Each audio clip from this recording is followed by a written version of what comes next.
Hey, it's Al Calhoun with Coveted Consultant. In this video, I want to talk about money. I want to talk about how money changes the conversation. I want to talk about what it's like when you target clientele that has money versus when you target clientele that doesn't have money. Now, hold on just a moment, because I know that when I say it that way, there's some immediate thoughts that come to mind. Hold your judgment here while we kind of move through the topic. The idea here is we're not just talking about people who have money versus those who don't have money. We're talking about people who have budget versus those who don't have budget. Meaning, we're talking about people who expect to pay for the services and those who don't expect to pay for the services. Now, what I'm learning still in my business, interacting with people like you, is that many people are making poor decisions inside their business because they are pursuing clientele that doesn't have money, doesn't have budget, people that do not expect to pay for the services or pay for the solution. And so because you find yourself over here talking to these people, they're giving you feedback, they're giving you insight that is not as useful for you. You should be talking to people who have money, who have budget, and who expect to pay for the solution. So let's take that idea a little deeper.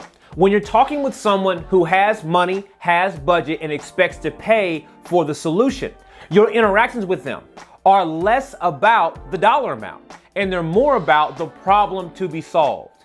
When you're talking to someone who doesn't have money or budget or doesn't expect to pay, what you find is that these conversations are less about the quality of your solution and it becoming more about their inability to pay or their valuing of paying or not. So you get this money valuation over here. And so this is confusing. This is weird. This is awkward, right? So really you should be focused on the people over here. When you have appropriately assessed your marketplace, got the right person, they've got a budget, they've got money, and they expect to pay something for the actual solution.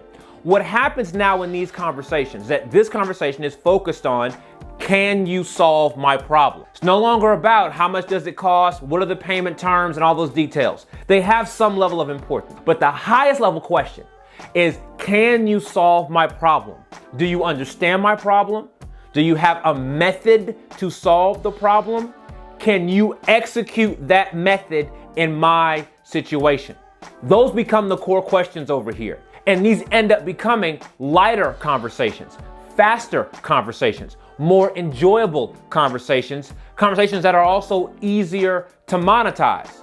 All that happens over here, but the exact opposite happens over here. You can't really get your brain around the problem to be solved. You can't really understand what solution is needed. You can't get, when you tell them the price, you get this freak out moment and all these sales objections showed up because you're really just simply talking to the wrong person. So to take a full step back here, money changes the conversation.